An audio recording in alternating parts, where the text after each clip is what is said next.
Welcome to Matflix, video streaming from maternity experts. My name is Dr. Jenny Hall. I am the box sets curator at Matflix, a fellow of the Royal College of Midwives and a former editor of The Practicing Midwife. At Matflix, we bring together videos of talks from top maternity experts into box sets to support your continued professional development, study and revalidation. It is a perfect study accompaniment for midwives, maternity professionals, midwifery students and anyone thinking about a career in the maternity services. My job is bringing together the latest thinking area by area so you do not have to.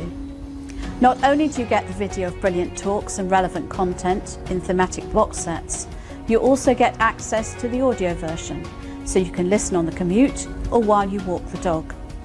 Plus links to the latest research in the relevant field, government policy documents, the presenter's PowerPoint and more besides. Sign up to Matflix now for the best video streaming from maternity experts.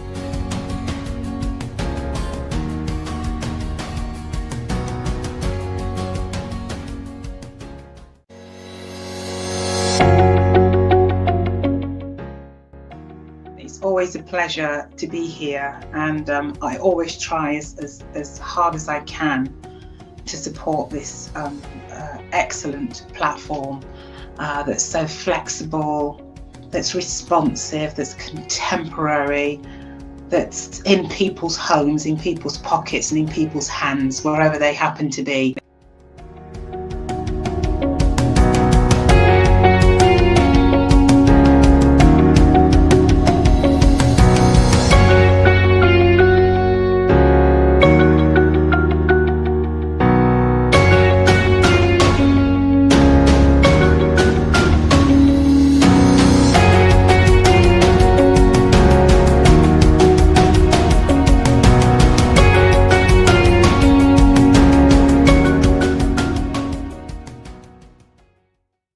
I'm Nicole Rajan Brown. I'm a proud midwife and I'm proud to be supporting the Maternity and Midwifery Forum, who have helped me to grow and for creating wonderful professional digital and online resources for midwives across the globe. The Maternity and Midwifery Forum ran their programmes free and online all through COVID. Now we want to grow the catalogue, spread it worldwide and keep it free to use for students and staff. To do this, we have launched a fundraising appeal to help keep all of the 8 wonderful maternity and midwifery festivals free. Keep the weekly Maternity and Midwifery Hour and the weekly newsletters free to midwives and maternity staff. You regularly tell us how much you value these free resources, so do give. I'm Nicole Rajan Brown. I'm a proud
I'm Nicole Rajan Brown. I'm a proud midwife and I'm proud to be supporting the Maternity and Midwifery Forum, who have helped me to grow and for creating wonderful professional digital and online resources for midwives across the globe. The Maternity and Midwifery Forum ran their programmes free and online all through COVID. Now we want to grow the catalogue, spread it worldwide and keep it free to use for students and staff. To do this, we have launched a fundraising appeal to help keep all of the 8 wonderful maternity and midwifery festivals free. Keep the weekly Maternity and Midwifery Hour and the weekly newsletters free to midwives and maternity staff. You regularly tell us how much you value these free resources, so do give what you can.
Welcome to Matflix, video streaming from maternity experts. My name is Dr. Jenny Hall. I am the box sets curator at Matflix, a fellow of the Royal College of Midwives and a former editor of The Practicing Midwife. At Matflix, we bring together videos of talks from top maternity experts into box sets to support your continued professional development, study and revalidation. It is a perfect study accompaniment for midwives, maternity professionals, midwifery students and anyone thinking about a career in the maternity services. My job is bringing together the latest thinking area by area so you do not have to. Not only do you get the video of brilliant talks and relevant content in thematic box sets, you also get access to the audio version so you can listen on the commute or while you walk the dog. Plus links to the latest research in the relevant field, government policy documents, the presenter's PowerPoint and more besides. Sign up to Matflix now for the best video streaming from maternity experts.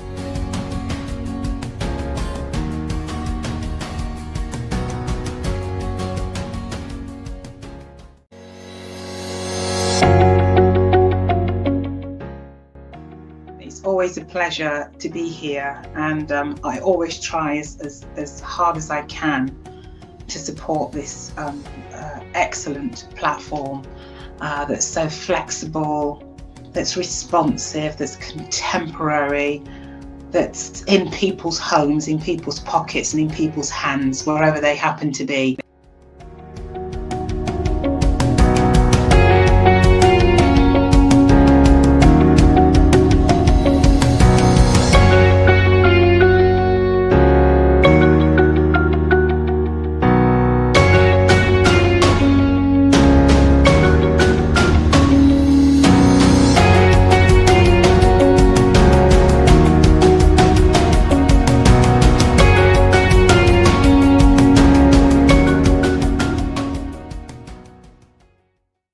I'm Nicole Rajan Brown. I'm a proud midwife, and I'm proud to be supporting the Maternity and Midwifery Forum, who have helped me to grow, and for creating wonderful professional digital and online resources for midwives.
And good morning. Good morning. What am I saying? Good evening, everybody, and welcome to the Maternity and Midwifery Hour. We're now in Series 15 and Session 2, and I'm delighted. I'm delighted to introduce myself, Sue MacDonald, curator for the Maternity and Midwifery Hour and the Maternity and Midwifery Festivals.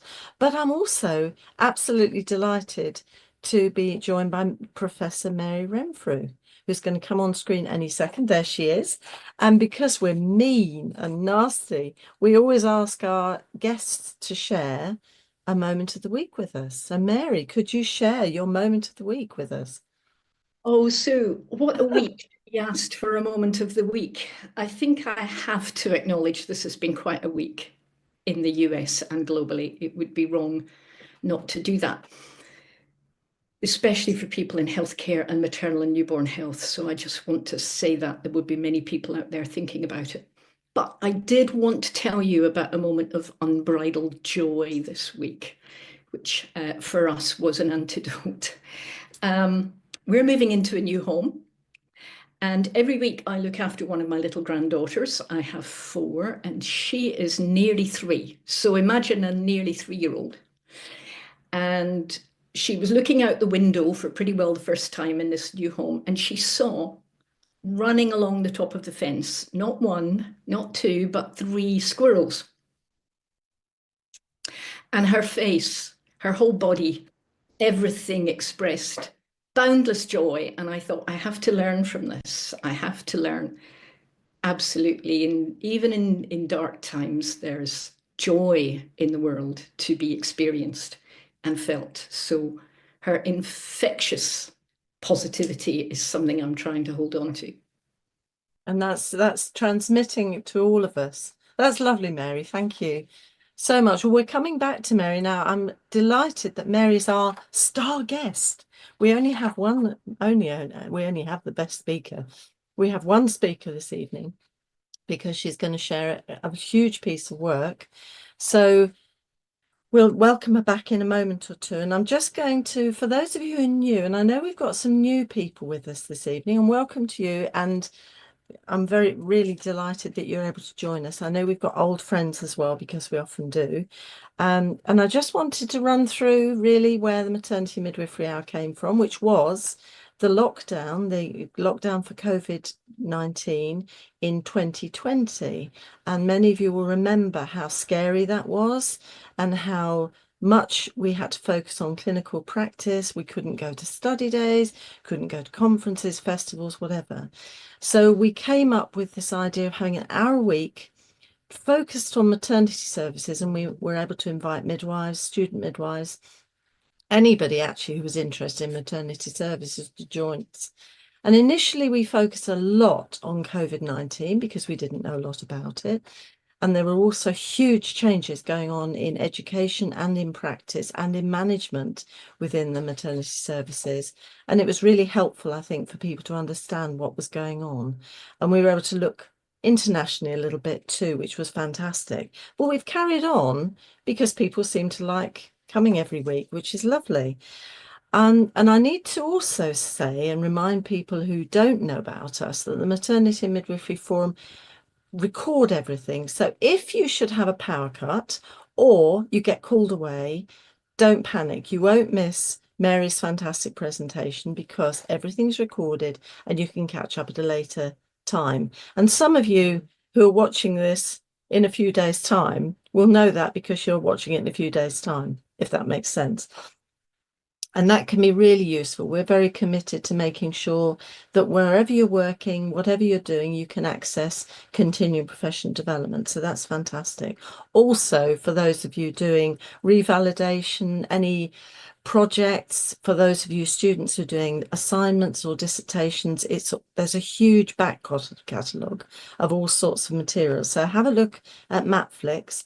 That's on the resources sheet, as are loads of lovely references that Mary's provided, and lots of links that are very useful to you. We hope they'll be useful to you anyway. So I'm going to also say a big thank you to those of you in the maternity services. And I think because I've been reading this fabulous report of Mary's, it's really reiterated to me how tough it is in the maternity service just now. Wherever you are, if you're in UK or you're in Europe or you're in the rest of the world, it's tough. It's a difficult time.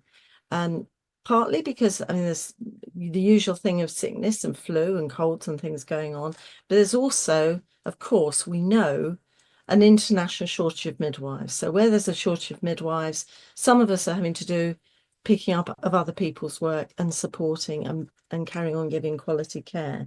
And it's really, for me, I want to say thank you. And it's a special thank you because having read Mary's report, it has real resonance for me about what midwives can do and what midwives want to do in difficult circumstances, and we'll have more on that later. So I'm going to do a quick news flash. We've had RCM Wales have underlined the crucial role of consultant midwives in delivering safe, high quality care, and they're recommending 2 consultants per health board, two consultant midwives, which is great. Also, what caught me on Twitter, and I'm still looking at Twitter, but I'm preferring the blue sky, really, to be honest.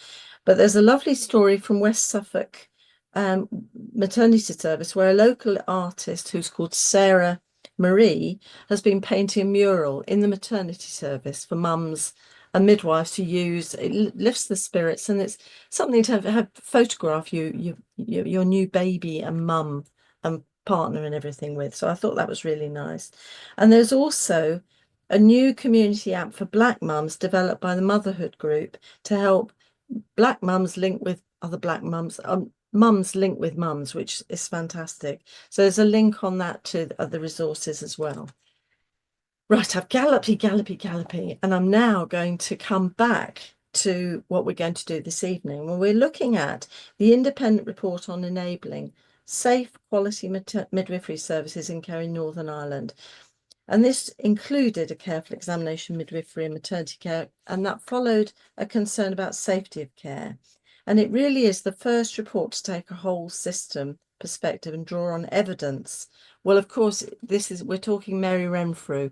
It would have evidence at the core at all times.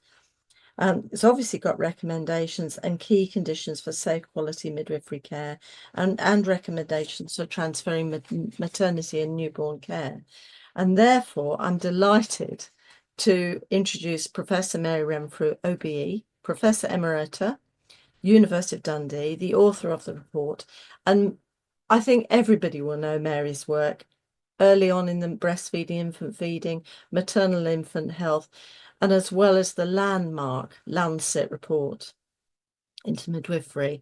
Also, the future midwife within the UK, and that's all underpinning. I have to, now where have I put it? Somewhere here.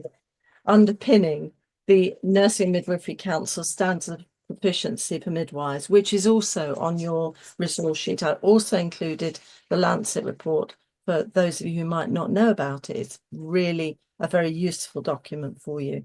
So welcome, Mary. Thank you so much for coming this evening to share your knowledge, experience, and all this lovely report. The screen is now yours. Welcome. Thanks so much, Sue, for that great introduction.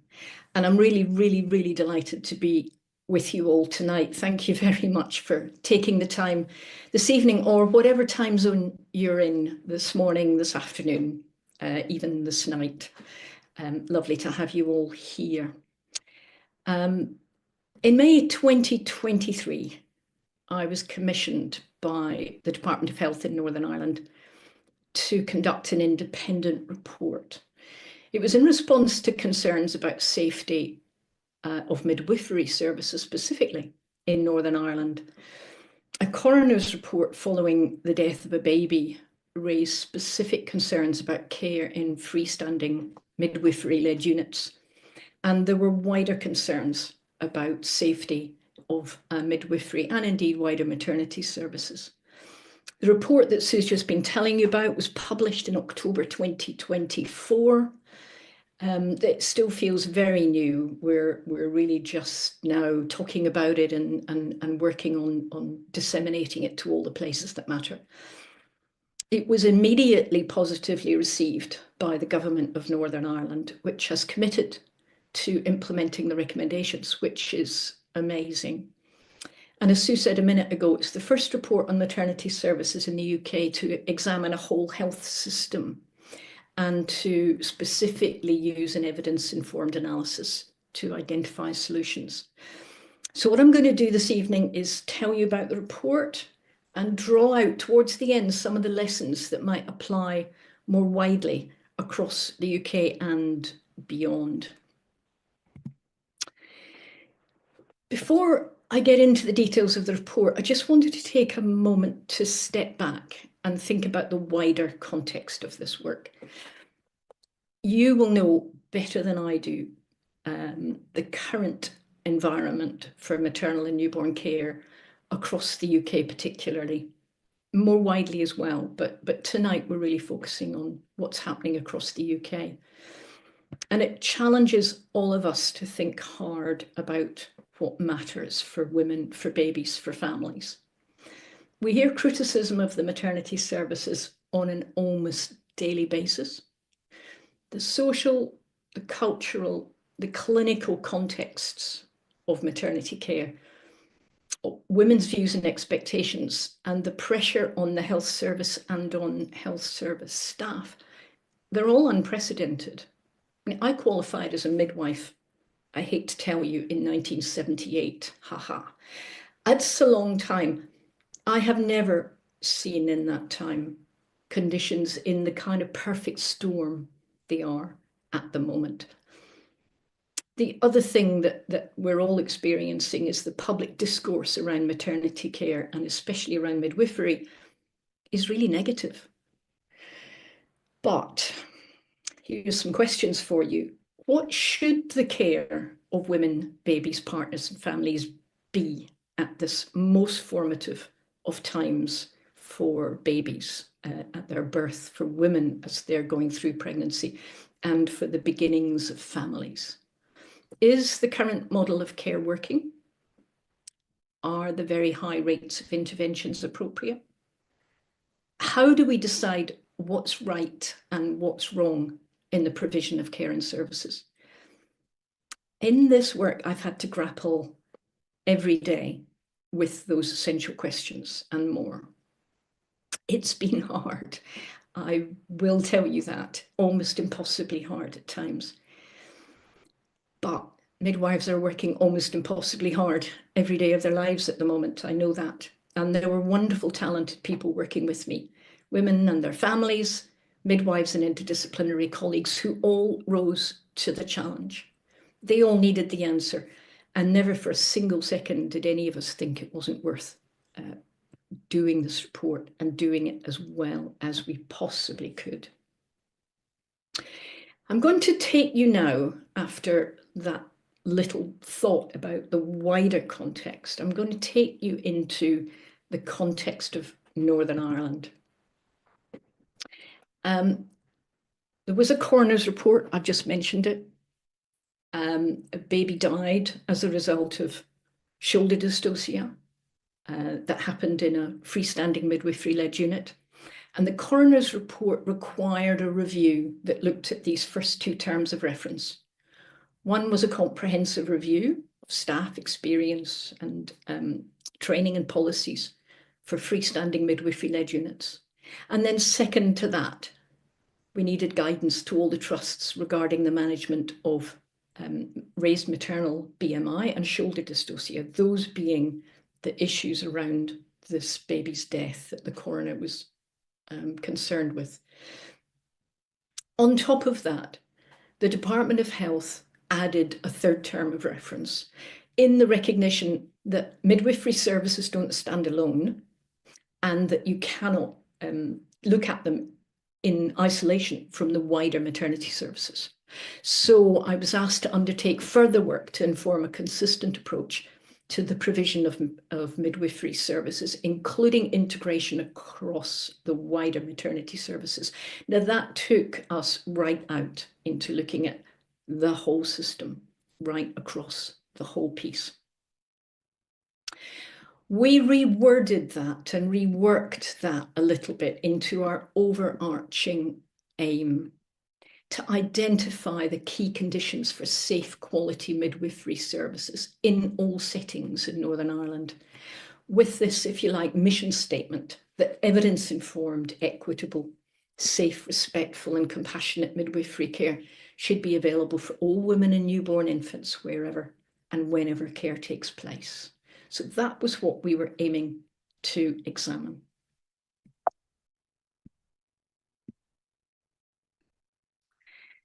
This is the context into which this work was happening. Northern Ireland has the highest proportion of people living in the most deprived quintile in the UK. So although there is deprivation across the UK now, Northern Ireland has that highest proportion in the most deprived quintile. That is quite a challenge. And of course, poverty has been getting worse and still worsening.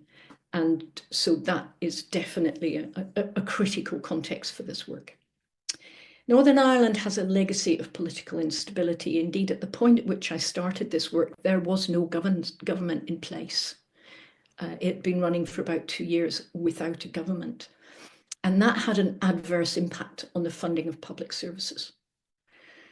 The government came into place a few months after I started the work, and since then they have been very supportive. There's been no maternity strategy in place since 2018, in large part because of the lack of government, but also the lack of funding to support that work.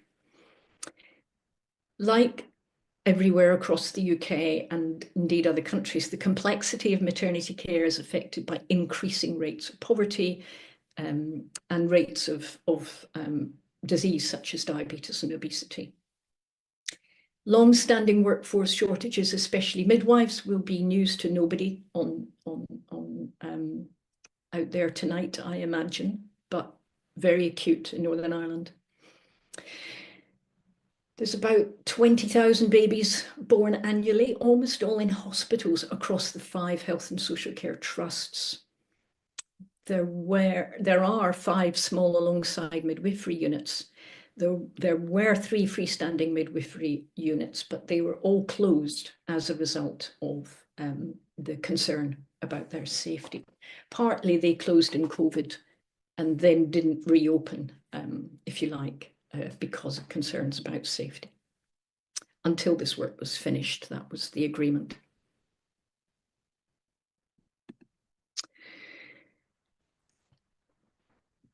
It's important to start any investigation by looking at what's happening to maternal mortality, to stillbirth, neonatal, perinatal mortality.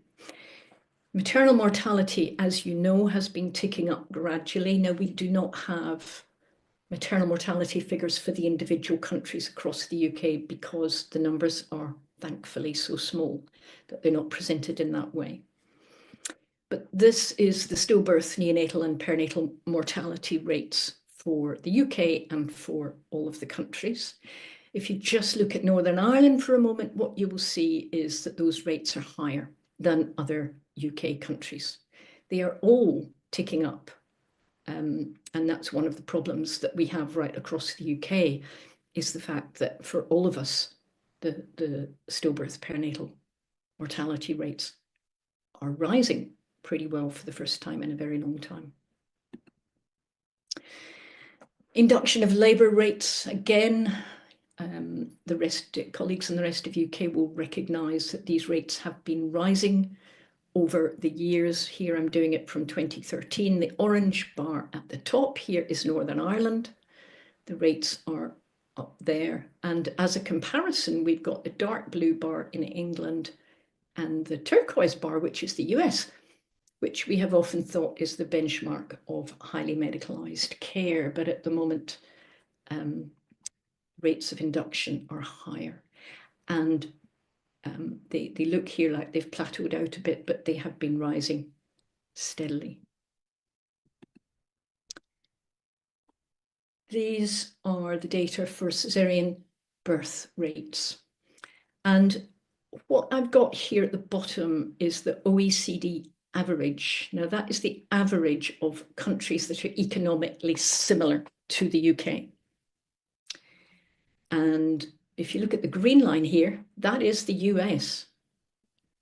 So bunched up here, we have the UK countries, all really, really increasing. There's a dramatic increase from 2014 on up.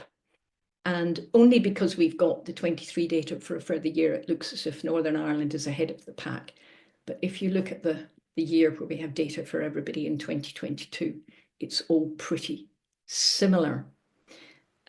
What we're hearing from individual hospitals now, from Northern Ireland and others, is the rates are heading well on up from that. The rate of increase has not slowed.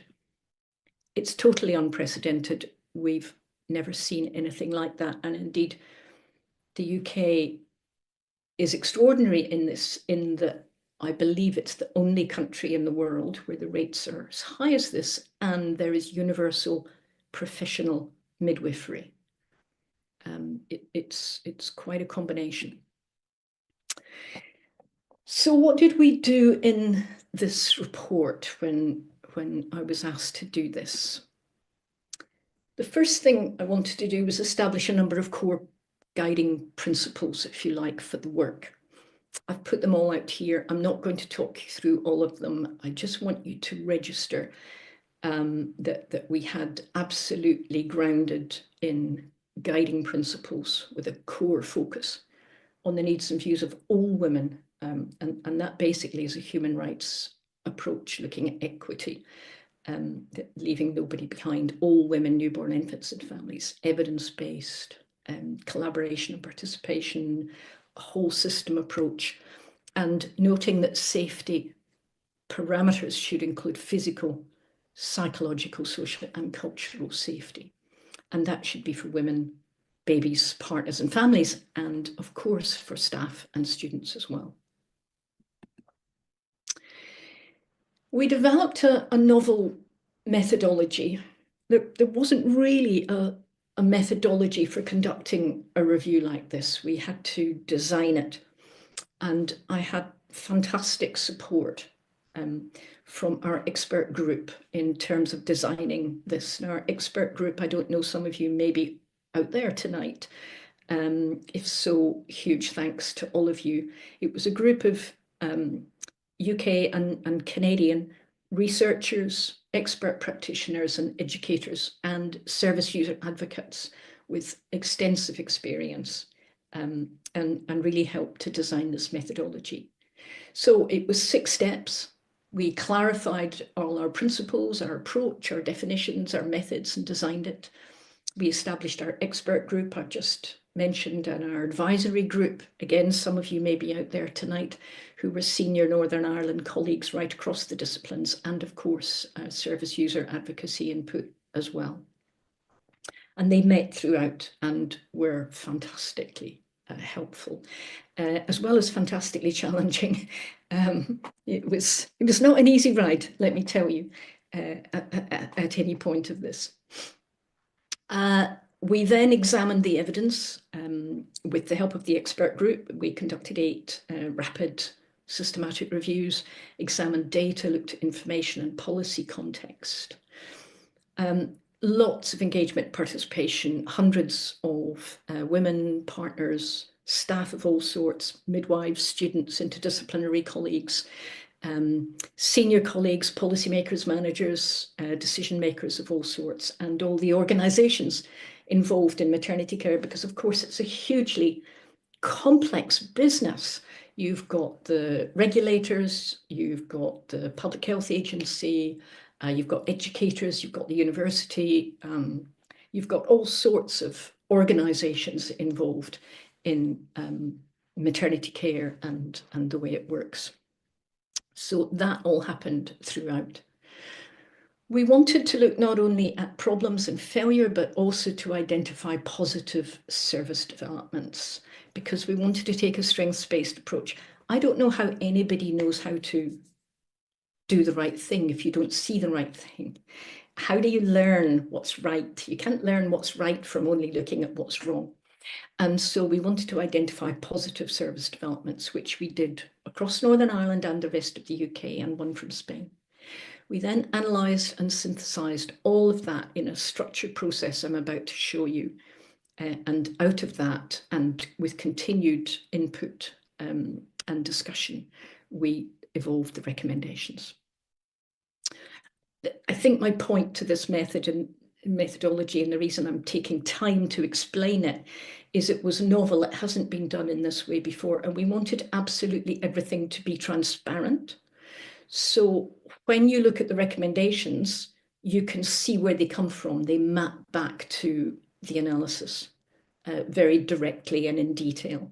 So if you want to know why something's being recommended, you can go back and read the basis for it. We did this systematic analysis using evidence-based concepts. Now that's a great phrase, but you know, what does that mean?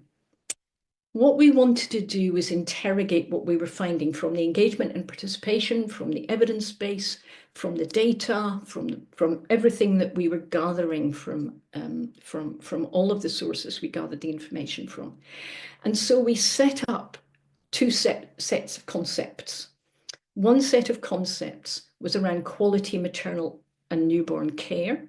Anybody who knows the QMNC framework from the Lancet will not be surprised by this. But the other was around how a health system should work. So we went through 2 sets of questions. And here are the quality maternal and newborn care concepts. We asked these questions of all of the evidence that we gathered from all of those sources. And again, tonight, I don't have time to go into each of them, but are women, babies and families the focus of care and services? Are they receiving safe quality care across the whole continuum of care? Are they receiving the universal care they need, as well as the additional care they need if they have complexities? Is there a shared culture, shared values and philosophy that strengthens women's own capabilities? So those kinds of questions, we interrogated our findings and addressed and answered each one of those individual questions. Was the answer a no? Was the answer a yes? What was it? And what did the evidence have to say to each of these questions? But of course, care is only one aspect of what's needed to run a healthy maternity service. You need the whole system to work. And so we did a systematic review. The wonderful Christina Mattison led that from Ontario. And we came out with the key concepts for running a quality, safe health system for women and babies. And these were then the concepts that we then interrogated again. And again, you can read those yourselves: political will and policy direction for a quality service, consistent standards, policy and practice based on all the best evidence, One of those concepts is universal whole continuum knowledgeable skilled midwifery, and it's right in there at the heart of the health system concepts, and I'm coming back to that. There's then all the governance issues, capacity building for research, and education, training and staff development. We weren't only looking at practice, because of course practice has to be grounded in evidence, in policy, in education, in training. So we looked at all of those things. That really is why the report is quite so long. The one thing everybody says to me when they say, oh, we've seen your report out, it's very long, isn't it? Yes, it is. And it is very deliberate because we had to do all of that work. What did we find? So I'm going to summarize on a graph for you at the moment, and I'm going to kind of unpick it backwards, and you'll see why. There's a lot of there's a lot to read in this report about what we found, but I've just summarized here, because what we were aiming for was to identify the root causes of the problems, not only the description of what was happening, but what was underlying it. And that's why I'm unpicking this backwards, because first of all, I'll tell you what was happening. For women, babies, and families, we found things that would not surprise you if you've read the other reports from England. We found serious deficits in care. We found trauma and distress, physical and psychological damage for women and babies. We found 3 particular deficits in care. One was for women in pregnancy, where they were getting very little care, support, information, discussion about evidence, about options, about what they wanted, about their own particular care. The second was in late pregnancy into early labour around induction. And it was a real problem for women. It was a real problem for the service. The numbers of women coming in for induction were very high, and the service couldn't meet their needs. And women were sometimes waiting for days after the first part of their induction before they got on through and into labour. Some of them were being sent home. Very stressful, very difficult for women and their families. And the third serious deficit in care was in postnatal care.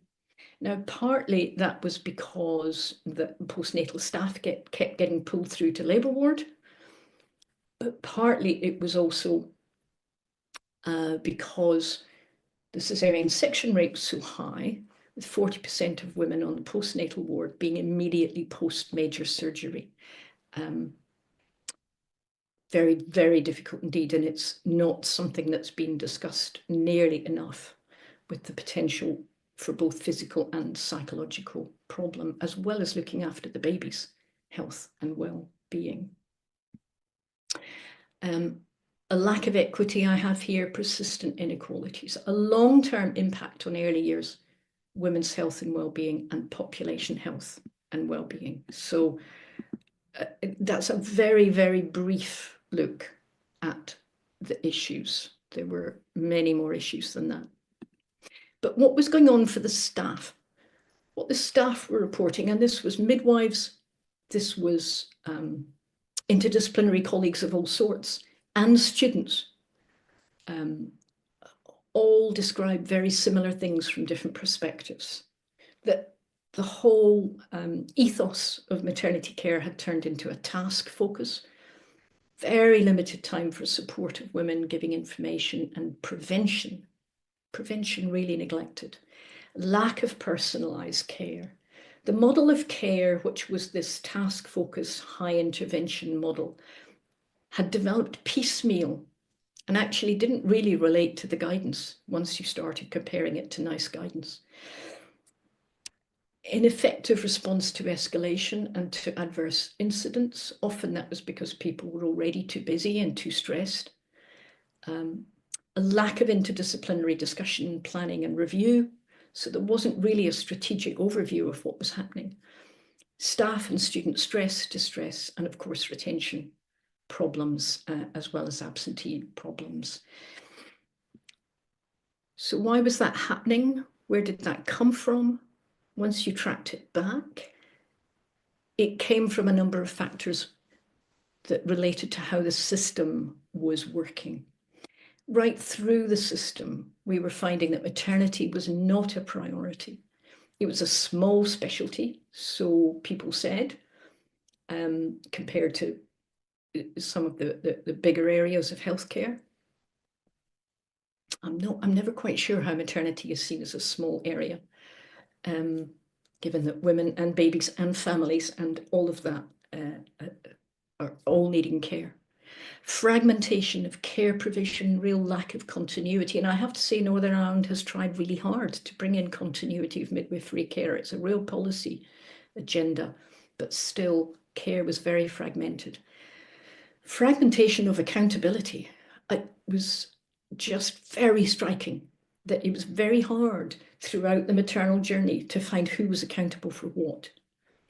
Long-term workforce shortages, especially of midwives, silo working for professions, silo working for settings. And in relation to the coroner's report I mentioned earlier, that hospital, different bits of the hospital, out of hospital, if the midwifery units, and home, very separate from each other, not joined up. Funding constraints, of course. Safety focused on hospital and on birth, and that's about what I've just said. There wasn't really any safety work going on much in postnatal, and there wasn't much safety work, if any, going on in the community units or related to home birth. Limited monitoring and evaluation and availability of data. A culture of fear and blame that was mentioned by women, by all staff, by students. No consistent strategic direction, limited CPD, and that CPD was not related to what the staff needed to know. No opportunity for participation of women, families and staff in the design and delivery of services, and a disregard of the long-term impact. So if you then look at that forward, you can kind of see where we need to intervene.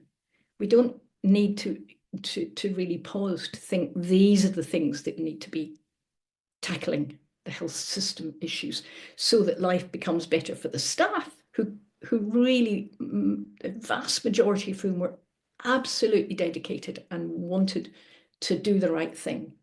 And they just needed the conditions in which to do it. And that then would result in much, much better care and outcomes for women. We analysed the positive services. We had 15 examples from across Northern Ireland, the rest of the UK, and one from Spain.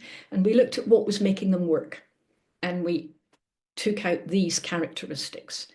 And it was the combination of partnership working with women and families, a shared focus, values, philosophy, vision, and culture, ensuring evidence-based care and standards, enabling and supporting midwifery care and services, and positive interdisciplinary team working and education at all levels of the system.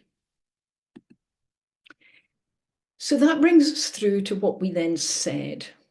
What should services look like? Now, I'm not going to give you the absolute breakdown here on midwifery units and home births in answer to the coroner's question, but also to say, what should safe quality care look like out of hospital? We've been very detailed about that, and you can read that in the report. It's incredibly important. What I do want to draw your attention to is what we then outlined as the key conditions for maternity and newborn care in all settings, every setting in which women and babies need care across their whole maternity journey. So we have summarized this in this diagram here, which is, if you like, a sister diagram to the Quality Maternal Newborn Care Framework from the Lancet. This is a quality maternal and newborn health system, and we've brought 7 key conditions.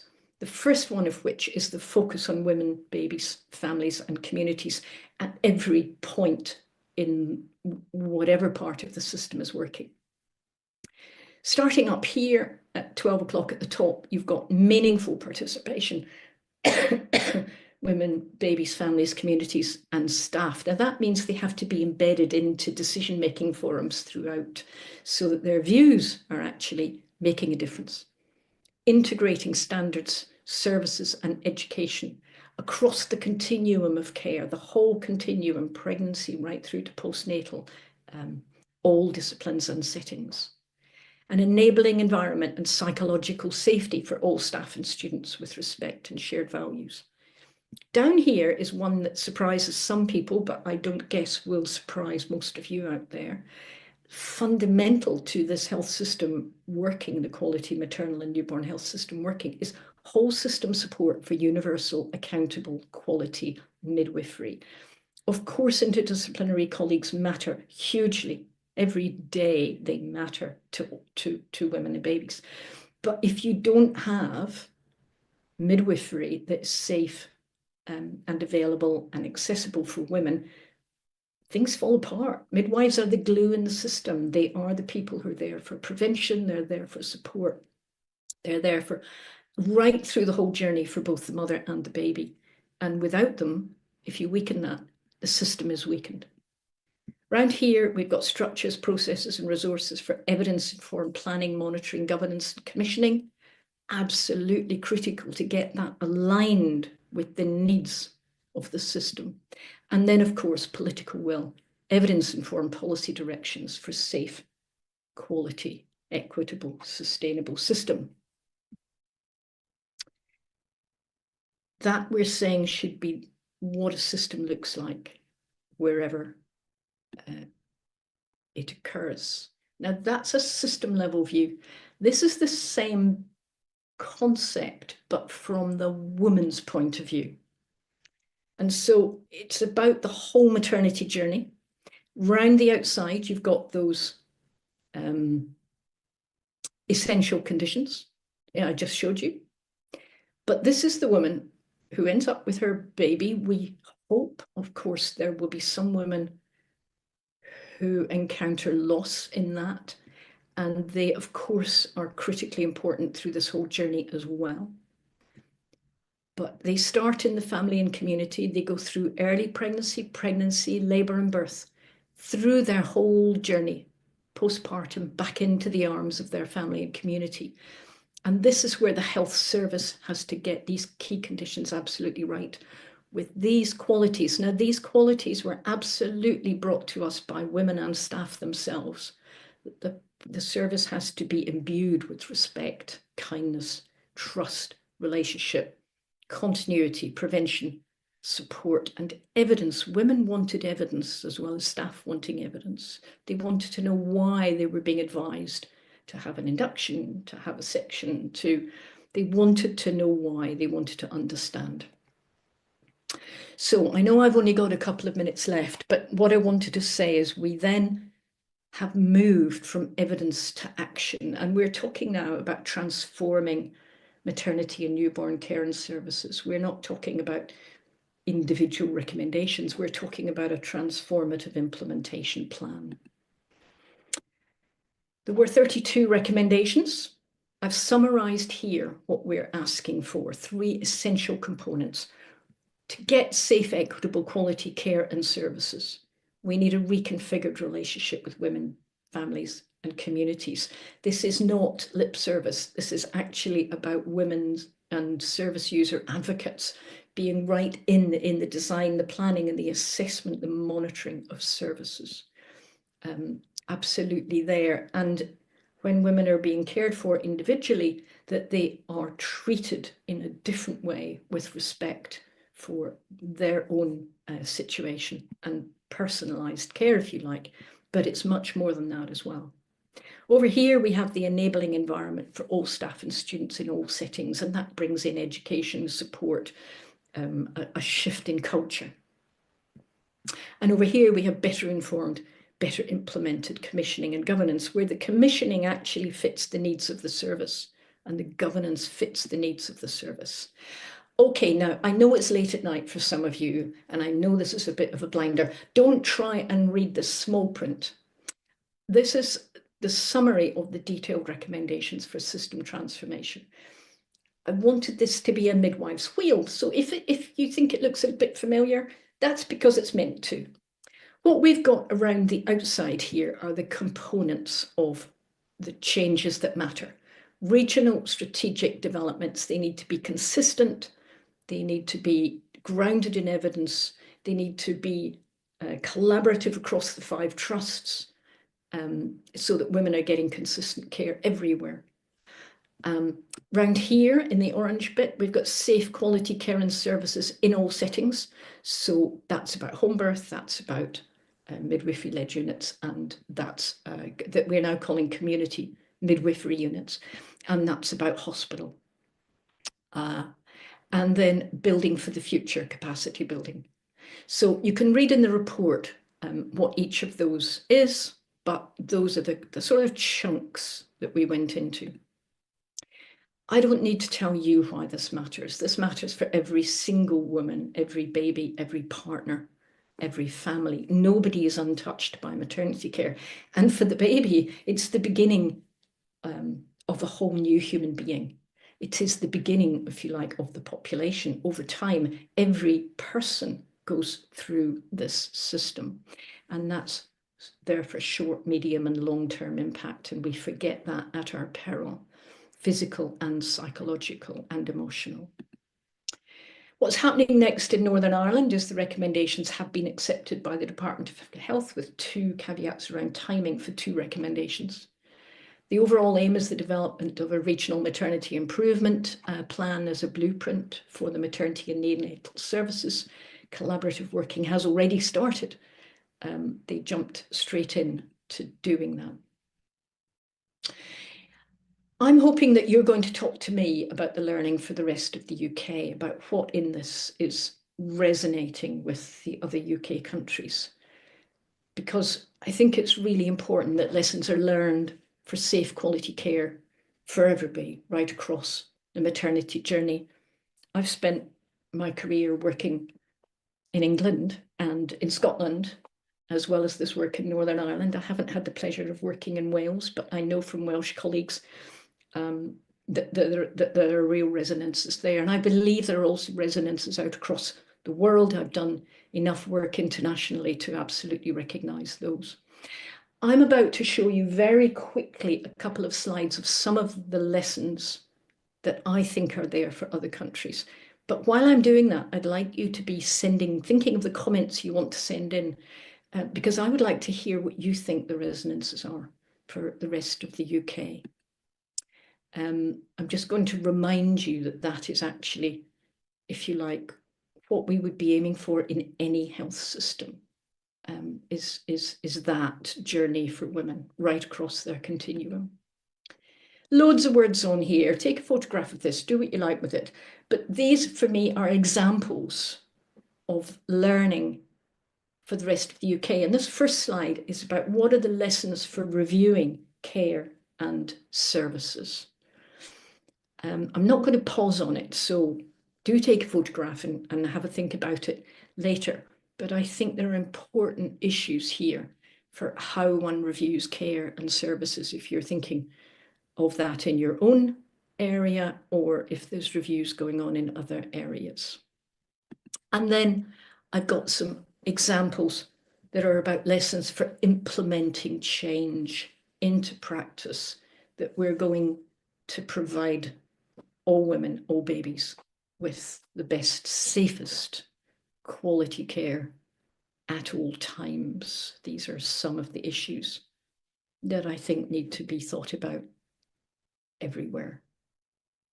So I'll come back to these 2 slides, but I wanted to say a huge thank you to absolutely everybody who participated in this, and particularly the women who found it very difficult to do. We worked really hard not to re-traumatize women when we spoke to them in this, but there were women who'd had very difficult experience who wanted no one else ever to encounter that experience again. And I just want to acknowledge and thank them for that. We also had women who had great joyous experiences, and they wanted every woman and every family to have the experience they had, and we heard their voices too. Thank you very much for listening to me tonight. I really appreciate it. And thank you so much, Mary. That was fabulous. I don't know how you managed to condense the overview into such a short time, really. And I would commend our audience, on the reference list, you'll see there's a short summary version, and then there's the full version. Now, you might not want to copy the whole thing out in a printer, but it's all online. Excellent reading. And what I really like the way you finished, Mary, because I think knowing that women, it's very powerful. Women really remember their whole experience, and if it's been bad or difficult, it is traumatic. And what I found when I was reading it, that you get that the commitment of women to want to improve and contribute to helping future women, but also it was balanced really beautifully with the kind of the women who said that their midwives were wonderful and they'd made a difference and they'd helped them make choices and move on, and also the midwives, what midwives were saying. So it's well worth reading this report. Have a look at the short version, but do look at the long version, because that gives the whole complexity of the whole story.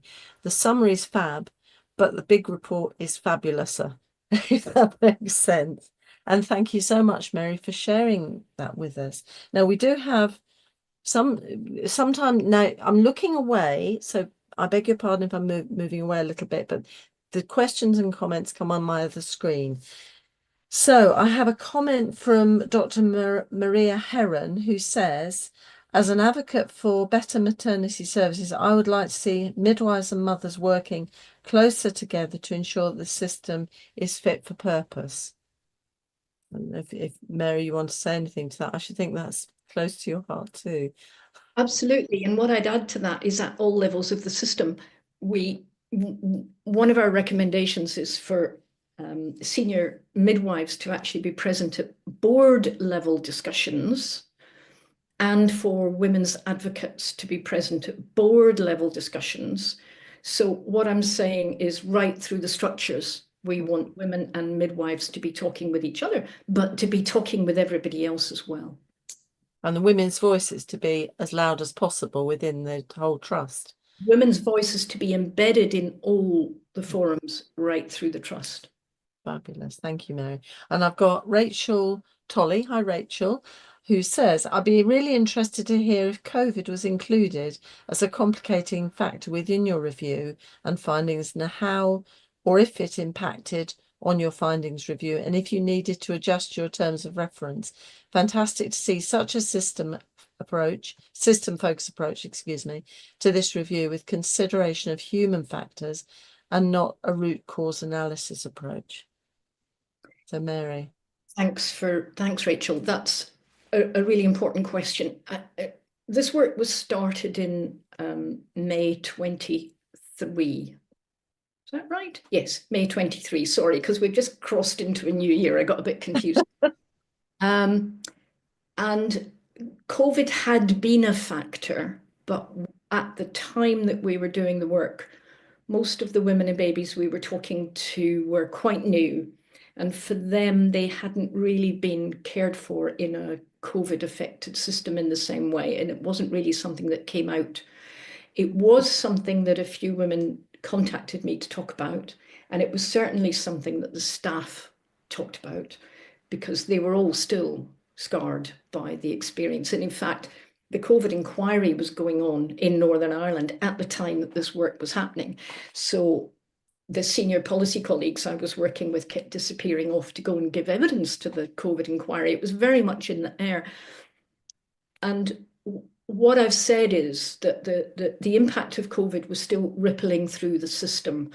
And simple things like there was much less home visiting by midwives, because they'd replaced some of those home visits with virtual consultations. And that had happened in COVID and had never quite got unstuck again. And some women found that very hard. Others liked it, but for some it wasn't what they wanted. So simple things like that, as well as the longer term impact of exhaustion for the staff. But it wasn't a big issue. It was clearly a background factor that had been an issue. Lovely, thank you, Mary. I think I've got a continued. I think this is Dr. Maria Heron. Hi, Maria, who's saying continued excellent and brave research. I hope the findings will be taken seriously. I think so. Thank And then we have Kate Frith. Hi, Kate, who says, question for Mary, what do you call your methodology? Did you name it? No, we didn't, but maybe we should. We do want to publish it. We do want to publish this report in a peer-reviewed journal, and we definitely want to describe the methodology. I'll have to think about that. Thank you. Good idea. Yeah, Kate good. set you some homework, Mary. They have. And if anybody, any suggestions, please send them in. All right, okay. So we might get a little ripple of those. And Sarah says, what were the demographics of the women and families? What a great question. And I wish I'd had time to tell you about that in detail. Let me give it to you in summary. We wanted to talk to all sorts of women. We wanted to talk to women right across the demographic and ethnic diverse mix. We also wanted to talk to women who had mainstream experiences. We were not focusing hugely on the very traumatic end of the spectrum. We wanted women who'd had every kind of experience. And so the way in which we recruited women to talk to us was through existing community groups. We wanted to talk with women who might be a whole cross section, so breastfeeding support groups or mums and tots groups or Sure Start groups. Northern Ireland still has Sure Starts, and they were a great source of support for us in this. And so they weren't self-selected in that way. They gave us permission to come to their group, talk to them, and then we made sure that the group organisers supported them afterwards. So we didn't talk to them and then leave them. And of course, they supported each other. There was then peer support going on as well. We didn't use social media to recruit them because we didn't want to re-traumatize anybody out there who might come across this. So we had a huge cross section from the most deprived through to women who, you know, were not deprived. But I would say on balance, actually, because of the makeup of Northern Ireland community, that many of them came from backgrounds of deprivation. We had a range of ethnic input. Having said that, Northern Ireland has very low ethnic diversity, somewhere around 4% at the moment, growing. But we did work with community groups who were working with the Chinese community, with the East Timor community, with asylum seekers and refugees. So we tried to cover those bases. Fabulous, thank you. Okay, well, Kate Frith is adding now and is making a comment. Hi, Kate. It says, having returned to midwifery recently, I'm surprised at how disjointed our maternity services are. I feel that there's no room for relationship building with women and families, which makes it easier to make safer decisions for them. That's a good comment. Thank you, Kate. And then we have Gillian Ferguson. Hi, Gillian, who says, as someone who's in my third trimester with firstborn in Northern Ireland, unfortunately, I resonate with a lot of the lack of information and meaningful contact with midwives. I would wholly support women's voices being embedded, as currently this feels ignored. Well, thank you, Gillian. That's wonderful. Gillian, that's really helpful, and I hope everything goes well for you. Yeah, we'll be sending positive vibes to you, Gillian. Thank you. And then was there any, this is Rachel, I think Rachel Tully is asking, was there any inclusion engagement from primary care in your review? There was, in that we talked with the RCGP. It wasn't huge because we didn't get a whole lot of GPs coming to talk to us, but we did have some very active engagement from a small number, which was almost better than having limited engagement from bigger numbers. So we did get, we absolutely got that. And it's one of the disjunctions and one of the accountability issues actually raised by GPs is that when women are discharged home after cesarean section from the hospital, but perhaps with inadequate pain relief, and perhaps within a day or two of having a section, and therefore needing care, concerns about infection, blood loss, all the rest of it. Who is accountable for that? And it's got us into a really, really interesting conversation about post-surgical accountability, which is unlike any other area of surgery. And one can argue, and I can argue, that midwives are taking delegated responsibility from the surgeons and indeed the anaesthetists for pain relief up to a point. But if there aren't enough midwives to do that, then where is that accountability sitting? I think the GPs got us into really, really interesting conversations because they felt uninformed about what had happened to the women in hospital, and unprepared for that responsibility.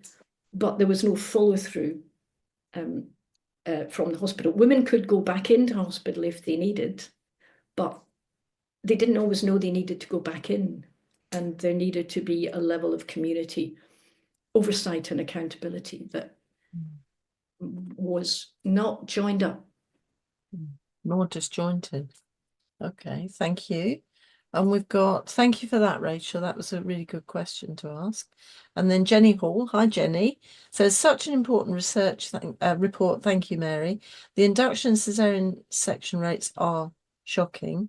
Midwifery is pilloried in the press. So where are in the other countries of the UK do we start, as there's so much to do to change?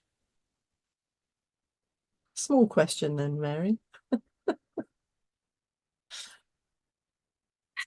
I think there's a number of steps. For me, one of the most fundamental has been finding on the way through this work that there are solutions. Are solutions that can work. I think it's quite easy to get really disheartened. I know that. Any of you out there feeling disheartened right now, you're not alone. But there really are solutions that can work. And what we absolutely have to do is work very closely, hand in hand with women, with advocacy groups, with families, to bring in public health into this arena, because public health has got such an important role to play here, and yet they're being sidelined in the whole maternity debate because there are all sorts of important issues and different ways of seeing maternity safety that is not just about that very focused moment around labour and birth, that is much wider than that, that brings in prevention, that brings in support, that brings in information. And it's getting that message through with women, to women, and hopefully out through the media. But there's an important intermediary step, which is our professional colleagues have to hear that and understand that.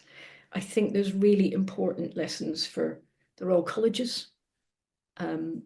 There's really important lessons for several organisations, the CQC, for example. One of the things that was most heartening was how completely brilliant the students were. There's one provider of midwifery education in Northern Ireland, and that's Queen's University. They were very, very involved in this work. Jenny McNeil, who's a reader at Queen's, was my right hand through the whole process. And educators and students were very involved in the consultation and engagement in various ways. The students were phenomenal, and the newly qualified midwives were phenomenal. And I do think that there is a whole cadre of youth and exuberance and commitment and knowledge coming through.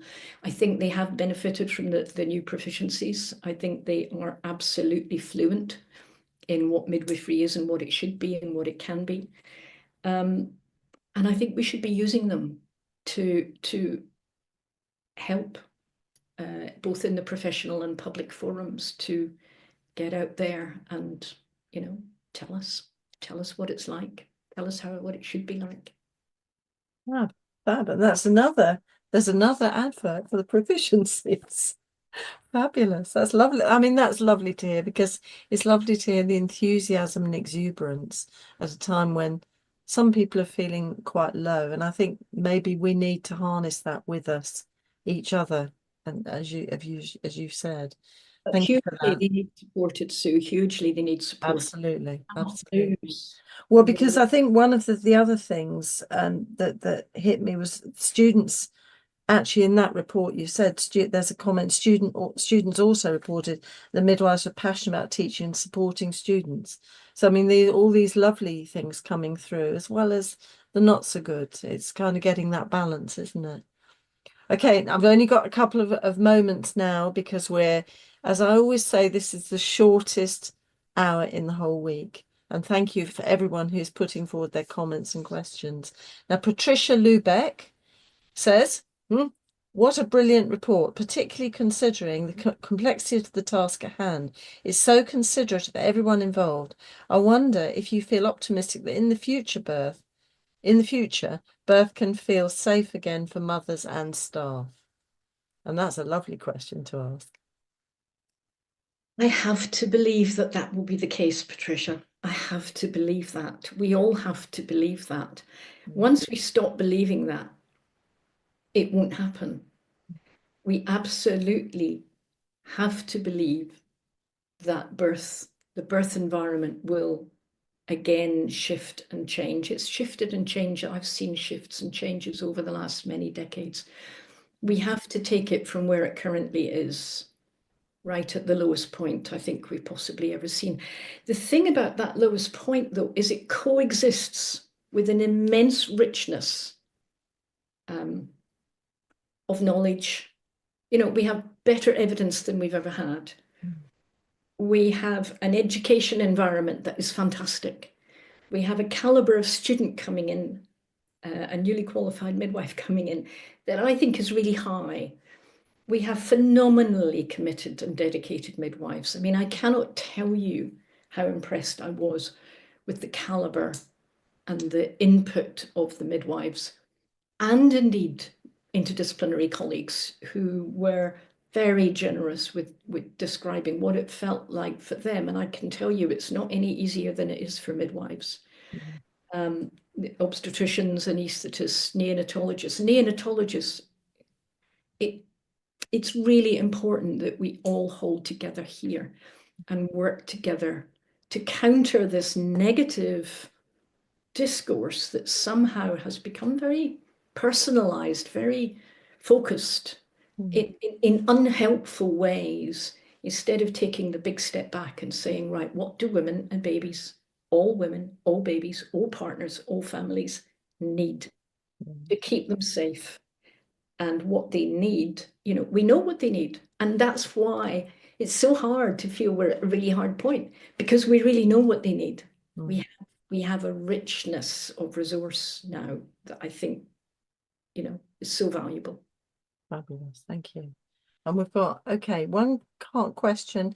This, I think, will have to be our last question, though we've got a comment from Victor. Can I ask if Mary was aware of the dedicated induction of labour service providing support, advocating for women, providing individualised services for women? In somewhere particular, Victor? I'm not sure. It's just, can I ask if Mary was aware of a dedicated? Of any I know dedicated. there are some in some units. I'm not sure about Northern Ireland. Some units are definitely working around that. They are. Yeah. I did not encounter that in Northern Ireland. People were trying, but it just, I mean, there's such a mismatch between the current staffing levels and the current model of care. They don't match. There's an intense pressure on the staff, particularly around the cesarean section rates, where cesarean sections are just running, you know, all through the day.